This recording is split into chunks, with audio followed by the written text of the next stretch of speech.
What's up guys, it's Rochelle and welcome to the Game Perspectives channel. Today I'm bringing up my personal top 10 Life is Strange characters. I know you guys have been waiting really long for this and I'm sorry, I was just waiting for a new mic because I'll be heavily talking about each of the characters. So it's going to be a mixture of analytic commentary.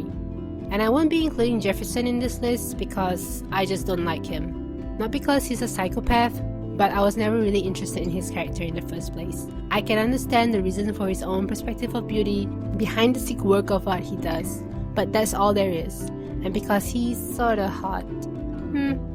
And to be honest, I didn't like him as a villain either. You can read my Life is Strange review on my website if you want to know more details. Anyway, let's get started with the countdown! At number 10, we have William Price. William is a kind-hearted and gentle man who values family above all. We've seen what he and Joyce sacrificed to provide the best for their daughter Chloe. From the beginning of the game, through Max and Chloe's dialogues, we are informed of how much he means to Chloe. William Price is the number one person in Chloe's heart. He is her family and her best friend. William was her whole world. We get to interact and learn more about William directly by going back into the past and in the alternate reality. Seeing how he and Chloe bonds over breakfast, make silly and lovable jokes, how patient William is despite all the emotional and financial hardships. It makes you want to jump into the screen and join happy times with Chloe and William. It was definitely happier times, especially for Chloe. It is hard to imagine how difficult it was for Chloe to deal with William's passing.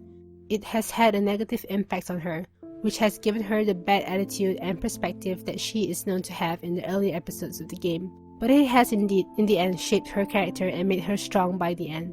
William is just the lovable, goofy dad that everyone loves. She's never leaving me. That makes all of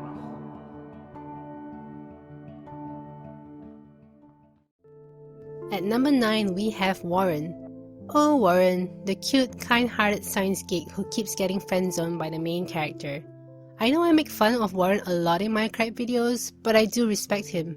And to be honest, in the first episode, I did think he was a bit creepy. Maybe because he was a little too desperate? I don't think many of us would actually deny that. He is really resilient, and a lot of the female characters in the game do think he's nice too. Warren represents the protective best guy friend that some of us girls may have had in our lives. I was actually glad Max was given the option to romance him instead of Chloe, and it would be up to what the player wants.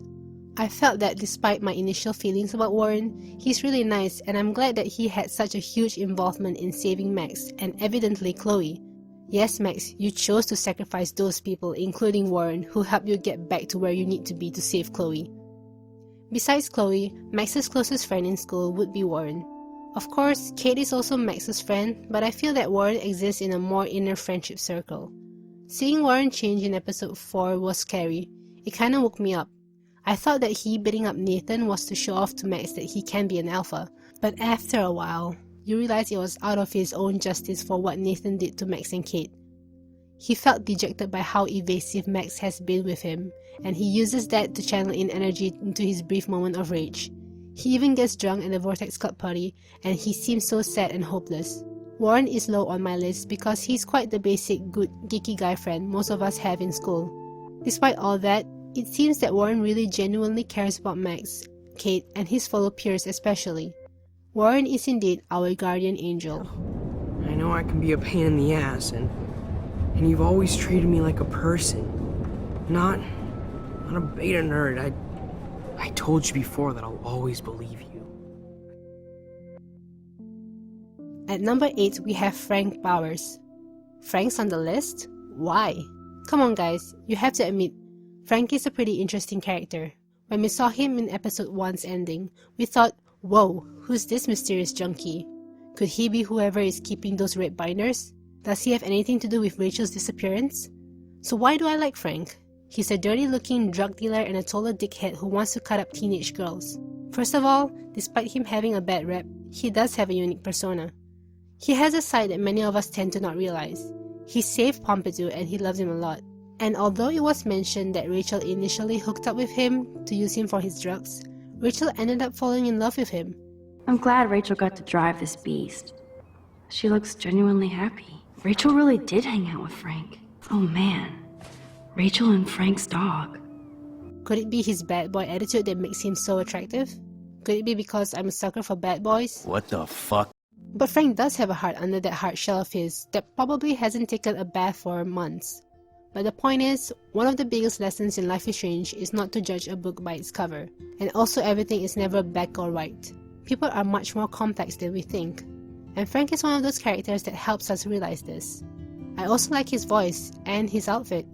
Kinda badass. And he indeed has the intention to be a better person. He's trying to open a new business on the web that doesn't involve something illegal, and he mentioned he goes to church and wants to reconnect with God and his father, who is also religious. This shows that he has recently reconnected with his biological father and that he was raised by a single mom or was an orphan. He's trying and willing to do good by the people he cares about, including Rachel when she was still a part of his life. Rachel. Oh, God.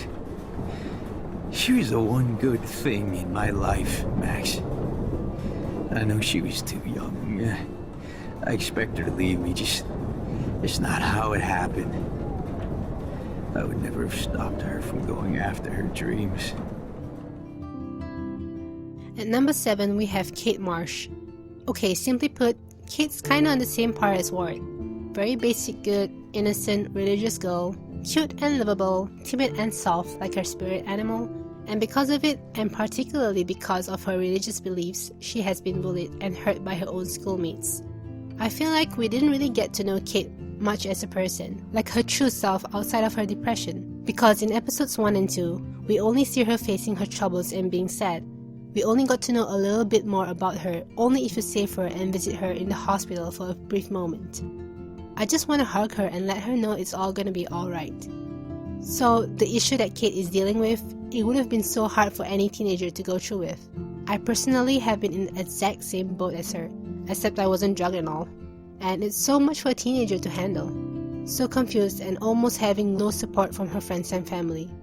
We know that most of the support comes from Max and her dad, but if we do not tell her that, she is blind to the small love in her life and she is overwhelmed by the negativity brought on by the majority, including her classmates and even her own mother and aunt.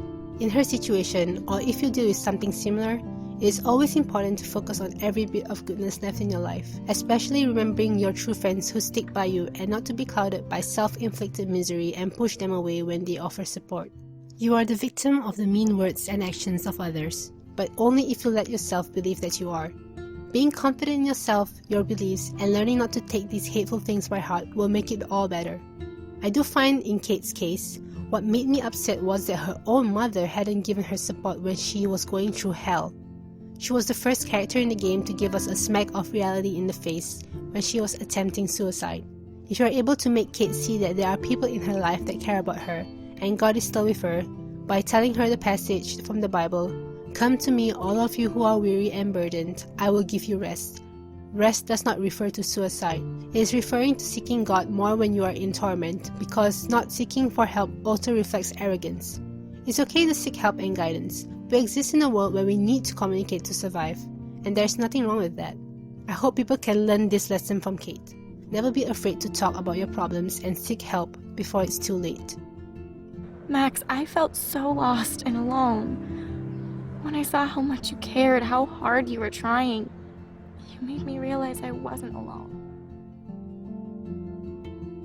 At number 6, we have Victoria Chase. Victoria Chase is the Regina George of Blackwell. She's mean, rich, and arrogant. You may think that she is a very cliché character you meet in any high school drama.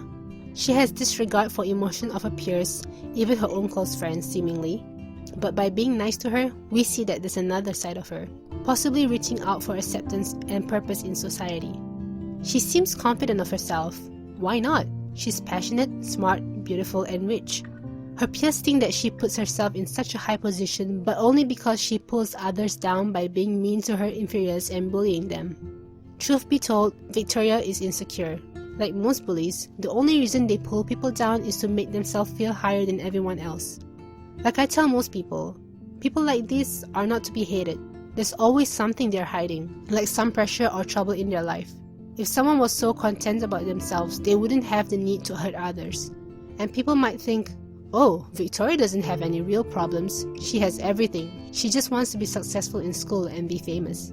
Well, let me tell you, it's not really easy living up to such great expectations of rich and famous parents. It can be really stressful, and each individual may handle stress and ordeals better. Did you know that most people who commit suicide live in first world countries? Why is it so? People living in third world countries seem to have so much to suffer. They have much more reason to end their life, right?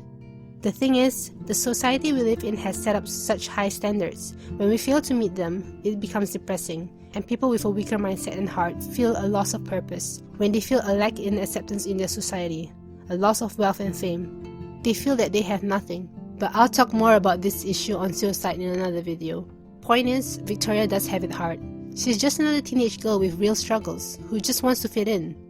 We can see that in her journal in episode 5. She has some sort of self-loathe. She's a perfectionist, and not reaching perfection does damage to her self-esteem every day. And as she said in episode 4, she has some respect for Max. Like how Max doesn't give a crap about what people think about her and just be herself. We know that the Victoria that we see isn't the real Victoria Chase. She does care about her friends, even though she can be bossy. When Taylor's mom was in the hospital, Victoria was there to give her emotional support. Victoria is also good friends with Nathan. Although I don't believe they are in some possible or have ever been in a romantic relationship, we can see that Victoria genuinely cares about Nathan and his problems. Being also from a rich and famous family, he also has to live under pressure of great expectations and in the shadow of his parents. Victoria and Nathan can relate to one another, and Victoria knows that Nathan was also going through some problems, while the other students think he's just a plain jerk. But she didn't truly understand the situation until it was too late. Finally, I like to add that I just love her tidy look. It does see a lot on her personality. It's very different than what Courtney and Taylor wears, which are more informal. Like her hair is short and neat. Her shirts are levered and tucked in. You can try to interpret in your own way what that means. Maybe I'm not her friend, but I didn't get off on Kate attempting suicide. I'm not evil, Max. I always feel like I have to overcompensate. For what? I have no clue. I'm only here to become a photographer, not president.